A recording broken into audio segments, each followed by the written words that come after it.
딱딱한 말씀을 은혜의 물에 녹이라. 딱딱한 말씀을 은혜의 물에 녹이라라는 제목으로 하나님 말씀 증거하도록 하겠습니다. 이번 인도 선교 갔을 때 우리 초등부 교사들을 중심으로 해서 우리 천지 창조로부터 시작해서 예수님의 십자가까지 이렇게 전달하는 내용을 봤습니다. 한번 이런 생각을 해봤어요. 우리 초등부가 참 탄탄하게 잘 진행되고 있는데 일단 하나님의 말씀에 대한 암송이 있죠. 암송이 있고 또 이론에 대한 철저한 훈련이 있습니다. 그러니까 이게 기둥이 있는 거야. 이론의 기둥이. 그러니까 쉽게 흔들리지 않겠죠. 근데 이게 얼치기로 교육 배운 사람은요 이래요. 잠깐 나눔이 있어야 된다. 쉐어링이 있어야 된다. 뭐 교제가 있어야 된다. 깡통끼리 모여서 뭘 나누겠어요. 교육은요 이렇게 기둥 세워주는 거예요. 그래서 어렸을 때는 암송해야 되고 꼭 필요한 것들을 우리가 그 나쁘게 생각한다 그러는 그 주입식 교육이죠. 철저히 그것이 들어가야 그 이후에 응용도 가능하고 변화가 가능한 거예요. 근데 그 내용을 잘 모르고 아무것도 모르는 애들에게 뭐 토론하라 그러는데 아니 쓰레기가 모이면 쓰레기가 나오는 거고 그 모르세요? 그 내용이 있어야지 뭐 좋은 게 나올 수 있는 거겠죠. 그러니까 교육은 기둥 세워주는 것이다. 그거를 다시 한번 깨닫게 만들었다는 것입니다. 그래서 여러분 초신자들은요 뭐 이것저것 잠깐 주워 들을 생각하지 말고 성경 배워야 됩니다. 철저히 성경에 대한 것들을 배우고 겸손한 마음으로 배워야 그 다음에 응용도 가능하고 난관을 이겨나갈 수 있는 승리도 가능하다는 것입니다. 오늘 이걸 이제 신학이라 그러는데 너무 귀찮게 들리잖아요. 그래서 이론이라고 합시다. 이론의 기둥을 세워야 되는데 여기 구원에 관한 5가지 단계를 지금 얘기를 하고 있죠. 미리 아셨다. 이걸 예지라 그래요. 미리 아셨다. 예지. 그 다음에 미리 정하셨다. 이걸 예정론 그러죠. 예정. 부르셨다. 부르소자잖아요. 소명. 그 다음에 의롭다 하셨다. justification. 칭의. 또 영화롭게 하셨다. glorification. 영화. 그러니까 이 5가지 구원의 순서죠. 예지, 예정, 소명, 칭의, 영화. 우리 장로교에서는요. 소중한 친칭수, 성경영, 소, 중한, 소명, 중생, 회심. 그다음에 신칭수니까 신앙, 칭의, 수양, 아들로 삼은 거. 그다음에 성화, 성경, 견인, 영화. 이렇게 9가지 단계로 정리를 쭉 해놨습니다. 여기 성경 5가지가 나와 있는데 이런 걸 이제 신학이라 그래요. 이 신학의 단계를 철저히 이론적으로 알고 있는 것들이 왜 필요하냐? 그래야 내가 지금 어디쯤 가 있는지 또 무슨 이단의 도전에 대해서도 저게 맞는 건지 틀린 건지 기준을 잡을 수 있다라는 것입니다. 그래서 이론이 중요한 겁니다. 그리고 또 다른 말은 도그마, 교리도 중요한 것이고 또 이 성경 말씀의 기둥 이건 너무너무 중요하다는 거예요. 그러니까 이걸 놓쳐버리고 잠깐만 쉐어링한다, 교제한다 이쪽으로 나가면 다 무너질 수밖에 없다라는 것입니다. 그러면 이런 이론의 기둥이 왜 중요하냐? 이 팩트이기 때문에 그렇습니다. 성경 말씀은 우리에게 사실을 증거하잖아요. 그래서 사실에 대한 것들을 언제나 접할 줄 알아야 된다라는 것입니다.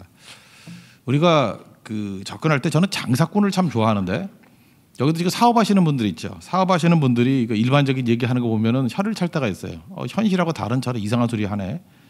왜 그러냐면요. 연구하거나 학자들 이거는 이론도 좀 필요하다고 생각합니다. 이렇게 학자들은요.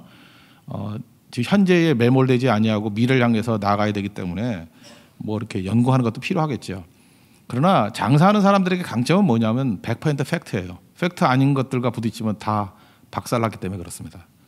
그래서 저는 종종 이렇게 장사하는 사람들과 만나서 이야기하기를 좋아합니다. 장사하는 사람은요 느낌, 충동, 당위 이런 거 갖고 되질 않아요. 오로지 팩트예요. 근데 학자들을 만나놓으면 당위가 많아요. 이러해야 된다는 거예요. 그러니까 누가 모르나요? 인간은 이러해야 된다. 교회는 이러해야 된다. 목사는 이러해야 된다. 이게 다 맞는 얘기인데 현실은 아니거든요. 팩트는 아니거든요. 근데 성경의 이런 이론들은요.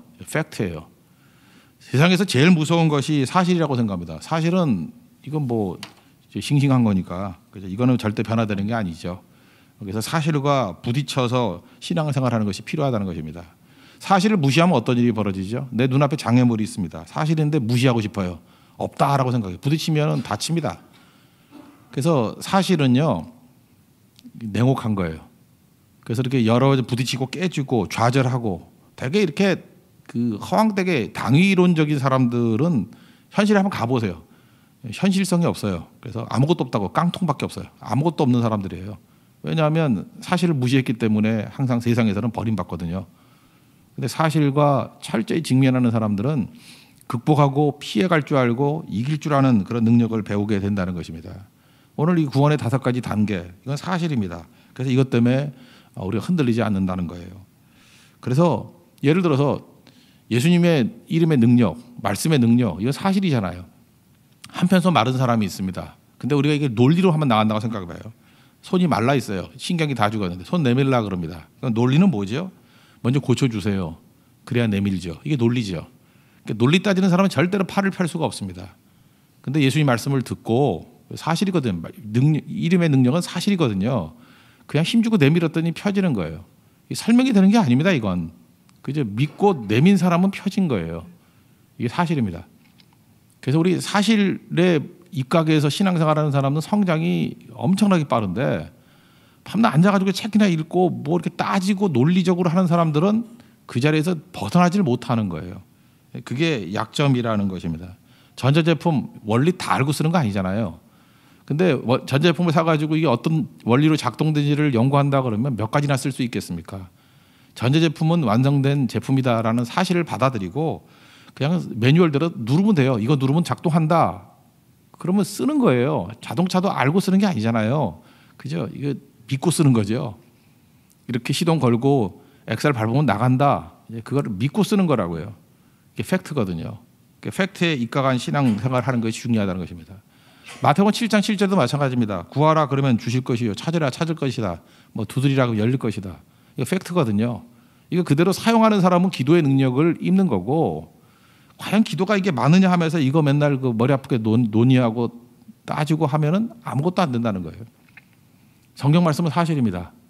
그걸 붙들고 활용하십시오. 그래서 이 이론의 중심이 중요하다는 거예요.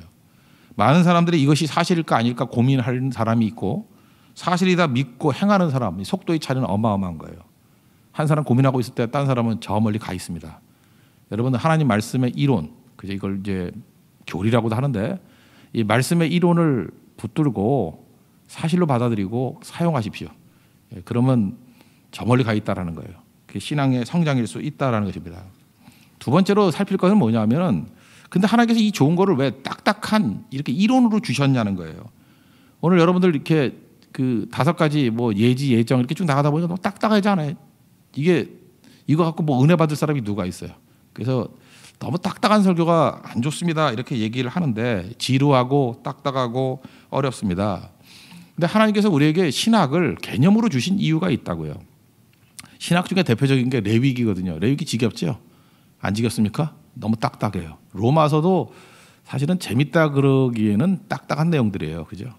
이런 게 이제 그 이론인데, 이론을 이렇게 딱딱한 형태로 주시는 이유가 뭐냐면 보관과 전달이 용이하기 때문에 그렇습니다.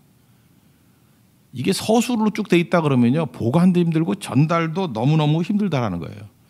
요즘에 뭐 그런 게 없지만 커피나 우유 같은 걸 한번 보십시오. 커피를 이렇게 끓여둔 커피를 이제 끓였어요. 일주일 있다가 먹으려고 그러면 힘들죠. 끓인 커피는. 그다음에 그 액체로 돼 있는 우유, 그거 뭐 한 일주일 지나면 그거 썩어서 어떻게 먹겠습니까? 근데 그걸 오랫동안 보관하려고 그러면 어떻게 되죠? 분말 형태로. 그죠? 분말 형태로 만드는 거예요.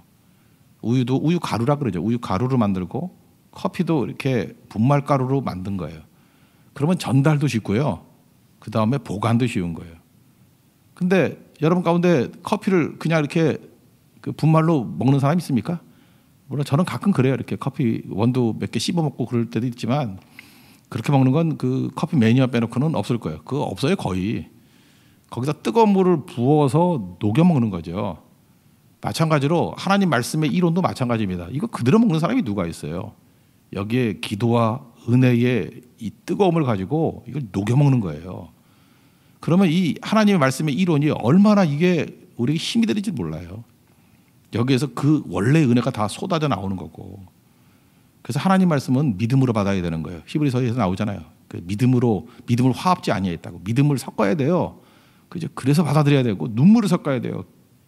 은혜 현장에 나가서 은혜를 섞어야 된다고. 그러면 이게 살아있는 말씀으로 우리에게 다가오게 된다는 것입니다. 그래야 보관과 전달이 가능하기 때문에. 그래서 여러분들 이 분말 형태의 이 말씀들을 붙드는 것은 너무너무 중요하다는 것입니다. 근데 이게 없어 놓으면은 맹탕이죠. 뭐가 뭔지도 몰라요. 다 썩은 것이 될 수밖에 없다라는 것입니다. 그런 의미에서 이렇게 하나님 말씀, 특별히 신학이라는 것은 너무 중요하다는 거예요. 한번 보세요. 구원이 예정돼 있다. 우리가 지금 뭐 많은 사람들이 이걸 이제 오해를 많이 해가지고 이걸 싫어하잖아. 이런 거를 왜 싫어하죠? 인간은 공평함을 좋아하기 때문에 그래요. 인생이 하나도 life is not fair. 인생이 공평하지 않은데도 불구하고 우리는 자꾸 막 공평을 좋아하고 공평해야 된다라고만 생각을 하는데 생긴 게 틀리고 키도 틀리고 머리 틀리고 다 틀린데 그 이상이죠. 이상. 내가 볼 때 그것도 일종의 우상숭배예요. 그죠? 공평해야 된다는 것도 우상숭배라고. 그거 되지도 않는 건데. 근데 이건 이성에 당혹감을 주거든요. 구원받은 사람 미리 택했다. 이렇게만 이제 분말 형태로 나오니까 이상하다라고 생각할 때가 참 많이 있다라는 거예요. 근데 이걸 은혜로 녹이면 하나도 이상한 게 아니고 우리 일상에서 너무너무 많이 나오는 감격이라는 거예요. 물에 이번에도 뭐 배 사고가 나지 않았습니까? 그냥 계산하기 편하게 10명이 빠졌다고 합시다. 10명이 물에 빠졌어요. 근데 내가 지나가는 배였는데 내가 수영으로 저 사람들을 건져낼 수 있는 능력은 그 뭐 물에는 뭐 5분 내에 있으면 다 죽잖아요. 빠지면은 질식해서.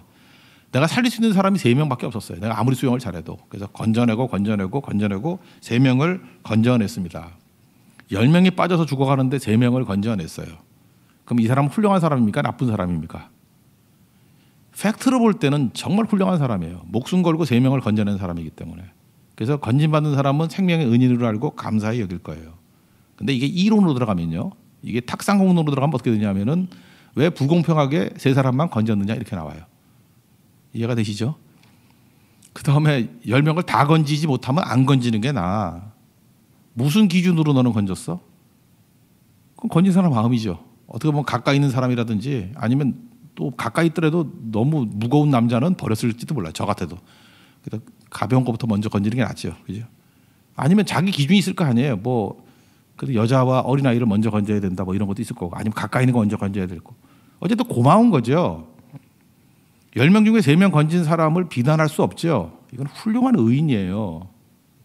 그런데 이게 탁상공론으로 들어가면요. 이거에 대해서 시비를 얼마든지 걸 수 있어요. 오히려 심지어 나쁜 사람이라고 매도할 수도 있다고. 이게 말이 되느냐는 거예요. 우리가 구원받는다는 게 그런 겁니다. 우리가 원래 구원받을 거를 지옥으로 집어넣었다고 생각하는데 우리는 운명 자체가 지옥의 운명이에요. 다 죽을 운명이었는데 예수님 믿으면 구원받았다는 거죠. 그럼 그것이 감격할 내용이지 이게 원망할 내용이 절대로 아니라는 것입니다. 광야에서 원망하던 백성들이 뱀에 물려서 다 죽게 됐어요. 그런데 막대기 꼭대기에 돛뱀을 바라보는 사람이 살았다고요. 그 바라보는 게 뭐 힘든 일이에요? 그게 믿는 거거든요. 그 믿는 자는 살았다. 그게 왜 불공평해요? 그걸 안 한 사람들이 고집으로 죽은 거지. 그건 죽인 게 아니죠. 살 길을 버린 거죠. 근데 인간은요, 이걸 공평이라는 잣대를 놓고 보는 거예요. 그 사람이 제정신이 아닌 거죠. 그러니까 바라보는 것도 못하냐? 믿는 것도 못하냐? 그거가 똑같은 얘기라고요. 이게 지금 분말 형태로 나와 있는 말씀을 은혜로 녹였을 때 쉽게 이해되는 얘기들이 이걸 한 단면만 바라볼 때 이해가 안 되는 그런 부분이기도 하다라는 것입니다. 뭐 또 비슷한 얘기가 있죠. 뭐 양자를 데려오는 거 요즘엔 많이 없지만 고아원에서 어떤 사람이 양자를 데려옵니다. 데려오는데 양자로 뽑힌 사람, 부잣집 뭐 아들이라고 합시다. 양자를 뽑혔다 그러면 그 사람은 감사히 여기는 거죠. 나는 자격이 없는 사람인데 나는 고아였는데 좋은 아버지가 오셔서 나를 아들 삼아 주셨다. 그건 감격이죠. 그럼 뽑아주지 않은 아이들이 원망할 건 아니잖아요. 원래가 고아였잖아요. 뽑혀간 애가 은혜지 뽑아주지 않은 게 문제겠어요? 우리가 인도에 갔습니다. 가가지고 우리가 많은 아이들 복음도 증거하고 뭐 선물도 나눠주고 그랬어요. 그러면 선물 받은 애들이 감사할 수는 있겠죠. 근데 못 받은 애들이 우리를 원망할 수 있어요. 저 나쁜 놈들, 한국에서 나쁜 놈들, 그죠? 몇 사람만 주고 우리는 안 주고. 우리 그러잖아요. 제정신이냐고. 그죠? 우리가 다 줄 수 없기 때문에 최대한으로 사랑을 베풀고 왔는데 무슨 소리 하는 거냐고. 현실에서 다 이해가 되는 거 아니에요? 근데 우리는 그걸 갖다가 공평의 잣대를 본다고요. 그거 다 죽여버리라는 거예요. 세상에 이런 논리가 어디 있겠습니까? 실질적으로 사랑할 때도 마찬가지죠. 이제 남녀지간으로 돌아오면은 너무너무 쉬울 것 같아요. 어떤 한 남자가 한 여자한테 가가지고 사랑합니다 그래요. 세상에서 당신이 제일 아름답습니다. 그럼 나머지 여자들이 불공평하게 이럴 수 있어요? 그럴 수 있냐고요? 모든 여자를 다 사랑해야지. 그러면 그건 나쁜 놈이죠, 그거. 그죠? 그놈이 변태지요. 한 남자가 한 여자를 선택해가지고 나는 당신밖에 없습니다. 당신만 사랑합니다. 그런 걸 아름다운 사랑이라 그러지 불공평이라 그러지 않는다니까요. 근데 사랑이라는 것도 어디서 되지도 않는 무슨 공평의 원리 갖고 들고 나와가지고 이거는 말도 안 되는 거다. 이거는 인류애를 저버린 거다. 이러면 말이 안 되는 거잖아요. 이제 이해가 되시죠? 몇 가지를 들어놓고 보면. 인간의 논리라는 게 그렇습니다. 한 가지 자기가 믿고 있는 잣대를 가지고 모든 걸 다 무너뜨리는 거예요. 근데 그게 얼핏 보면 그럴듯해 보이거든요. 근데 이거는 모순이에요, 모순. 그런 의미에서 구원이 예정돼 있다. 이거는 은혜라고요. 이건 구원 받은 백성들이 바라볼 때 이건 은혜고 감격이고 이거를 은혜로 녹이면요. 이거는 정말 살아있는 말씀이 될 수 있다라는 것입니다. 근데 이걸 놓쳐버리는 거예요. 그래서 여러분들 속지 마십시오. 이 분말 형태로 되어 있는 말씀들을 제대로 훈련받고 준비할 줄 알아야 된다는 것입니다. 이건 제 설명이고 C.S. 루이스는 지도로 설명을 했어요. 지도로. 지도의 비유인데 수천 명이 이제 영국 사람이니까 대서양을 건넜습니다. 건너가지고 경험을 바탕으로 해서 만든 게 지도잖아요. 그죠? 지도와 생생한 경험 이 둘을 비교한 거예요. 그 지도에는 지도를 보고 쉴 수 있는 사람은 없죠. 그죠? 그 오히려 배 타고 있어야지 이렇게 앉아 있어 쉴 수도 있고 또 그 다음에 지도에서 시원한 바람이 불어오진 않잖아요. 해변을 걸을 때 시원한 바람이 불어오죠. 근데 지도가 있음으로 말미암아 대양 항해가 가능한 거죠. 지도가 우리에게 딱딱하지만 이걸 잘 활용하면 안전하게 갈 수 있는 힘이 되는 거죠. 경험만 갖고 되지 않는다는 거예요. 그래서 하나님께서 우리에게 말씀을 지도로 주셨다. 이렇게 얘기를 하는 것입니다. 이게 중요한 거죠. 신앙생활도 기적을 중심으로 신앙생활하는 사람이 있어요. 뭐 이렇게 경험한 거, 기적을 본 거. 근데 기적이라는 것은 일반적인 거기 때문에요. 기적을 맛본 사람도 나중에 긴가민 거예요. 내가 암에 걸렸습니다. 암 말기예요. 근데 기적적으로 병이 나왔어요. 그럼 그때는 감격스럽겠죠. 한 10년만 지나봐요. 그 암 아니었을지도 몰라. 이렇게 생각을 해요. 그거 기도 아니고 그냥 나으려고 하니까 난 거 아니야? 뭐 이렇게 생각할 수도 있고. 그래서 기적을 맛본 사람이 다 구원받는 것도 아니에요. 저는 암에서 치유받고 나중에 예수 안 믿은 사람도 여러 명 봤어요. 기적이라는 거, 이 체험이라는 게 그게 얼마나 허망한 건지 아십니까? 그거 금방 넘어져요. 근데 별 은혜의 체험도 없는 것 같이 보이는 사람인데 철저하게 말씀의 이론의 기둥을 가지고 서 있는 사람은요, 이 딱딱해 보이고 무미건조해 보이고 하는데 끝까지 가더라고요. 그래서 신앙은 말씀의 기둥으로 하는 거지 기적과 체험을 하는 거 아니라는 거예요. 예수님께서 그러잖아요. 뭐 베세다 이런 데서는 기적을 그렇게 많이 행했는데 너희들 도대체 왜 예수 안 믿냐 그러잖아요. 오히려 기적 행하지 않았던 사마리아에서 더 많은 사람들이 일어나죠. 왜? 거기 말씀의 부흥이 일어나니까. 우리 교회도 개별적으로 보면 그 은혜의 체험들이 있어요. 근데 그걸 메시지화 안 하죠. 체험과 기적이 메시지화 돼버리면요, 그건 이상한 데로 빠져버려요. 나중에 오래 못 간다고. 그건 우리에게 그냥 활력이 될 뿐이에요. 그리고 기둥은 언제나 말씀이 돼야 된다는 것입니다. 그래서 여러분의 신앙의 기초를 말씀에 두고 나아가는 믿음의 종 되길 바랍니다. 그래서 지도가 있으면 어떤 일이 벌어져요? 몸이 건조해 보이지만 삶을 해석할 수 있어요. 어떤 분이 그 죽을 병에 걸려가지고 병원에 갔더니 치유받았어요. 그분이 이렇게 얘기를 하는 거예요. 하나님께서 내게 이렇게 중병을 주신 것이 감사하다고. 그것 때문에 내가 예수님을 영접하게 되었다고. 이렇게 해석할 수 있는 이유가 뭐죠? 하나님이 나를 택해 주시고 나를 구원해 주셨다라는 그 예정을 믿기 때문에 그래요. 그래서 그런 과정 속에서 나를 질병 가운데 인도해 주셨구나. 이게 삶의 해석이 가능한 거라고요. 이런 해석은 아무나 하는 거 아니에요. 이론의 기둥이 있는 사람들이 하는 것이죠. 그리고 지도가 있으면 아직도 가지 않은 곳을 갈 수 있는 힘이 생깁니다. 지도를 보면서 내가 지금 몇 가지를 읽었어요. 지금 뭐 공덕에서 상수 정도까지 지도를 보고 잘 다니는 걸 배웠어요. 그러면 이제 생소한데 대구를 가든지 광주를 가든지 거기도 똑같은 지도를 보면서 얼마든지 찾아갈 수 있는 거예요. 그죠? 그러니까 하나님 말씀의 이론을 붙들고 살았던 사람들은요, 미지의 세계, 미래의 세계에 대해서 또 말씀 붙들고 헤쳐나갈 수 있는 힘이 생기는 거예요. 이번에도 인도 선교 갔을 때 다 경험했던 거 아니거든요. 계속 돌발 사태가 생기는 거예요. 그럼에도 불구하고 두려움이 없었습니다. 염려가 없었습니다. 왜? 우리는 말씀 붙들고 헤쳐나가는 법을 배웠기 때문에. 우리는 독도법을 갖고 있는 사람들이에요. 지도를 보는 사람들이에요. 그냥 경험으로 뭐 스타벅스 옆에 뭐 있고 그런 식의 아줌마같이 찾아가는 게 아니에요. 우린 지도가 있거든요. 정확히 볼 줄 알거든요. 방향을 찾을 줄 알거든요. 그죠? 여기서 어떻게 이 지도에 나와 있는 어려움들을 헤쳐나가는지를 미리 대비하는 사람들이거든요. 그게 말씀이에요.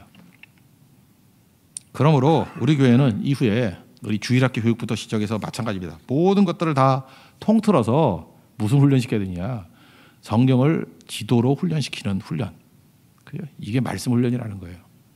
그래서 어렸을 때는 철저히 하나님 말씀을 암송하게 만들고 그냥 한 장씩 통째로 외우게 만들고 그다음에 이론의 기둥을 세우고 나아가면 승리하게 된다는 것입니다.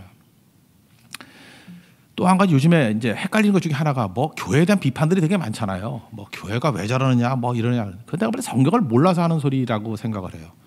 자, 옛날에 동대문 시장에 신방을 간 적이 있습니다. 그랬더니 뭐 차도 막히고 뭐 들어오고 나가고 난리가 벌어지더라고요. 그래서 저는 무질서하다고 생각했어요. 이게 시장이 이렇게 무질서해가지고 무슨 장사가 되나? 오늘 왜 이렇게 시장이 복잡해? 그랬더니 오토바이 타고 가는 분이 그러더라고요. 시장은 원래 복잡한 곳이에요. 그러더라고.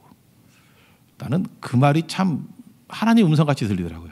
시장은 복잡한 곳이래요. 그러니까 시장이잖아요. 시장이 복잡하지 않고 질서가 딱딱 잡혀 있으면 장사 안 되는 건 망하는 거예요. 시장은 복잡할수록 좋은 거예요. 복잡해 장사가 잘 되는 거라고. 그러니까 시장이죠. 시장통 같다 그러잖아요. 시장에 사람 많이 모이니까 복잡해야죠. 시장이 안 복잡하면 어떡하겠어요.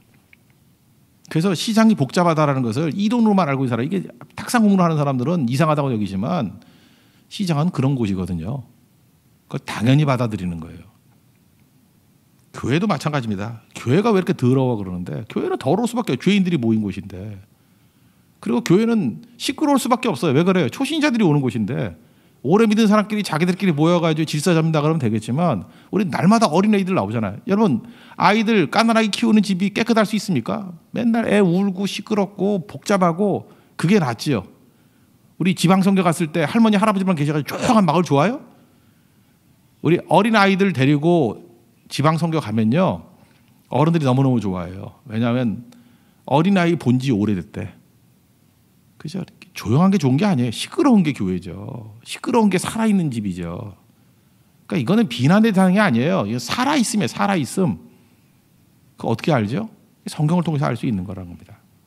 그래서 우리가 철저히 이 내용들을 보고 붙들 줄 아는 정도 되기를 바랍니다.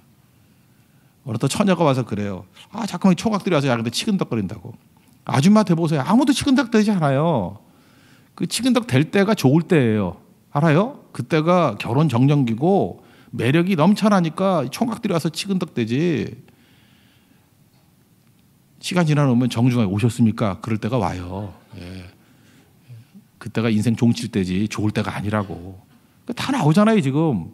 처녀는 총각들이 와서 치근덕 대야 되고요. 시장은 북적북적 해야 되고요. 교회는 시끌벅적 해야 된다니까요. 이걸 어떻게 알아요? 이게 살아있음이라고. 살아있음.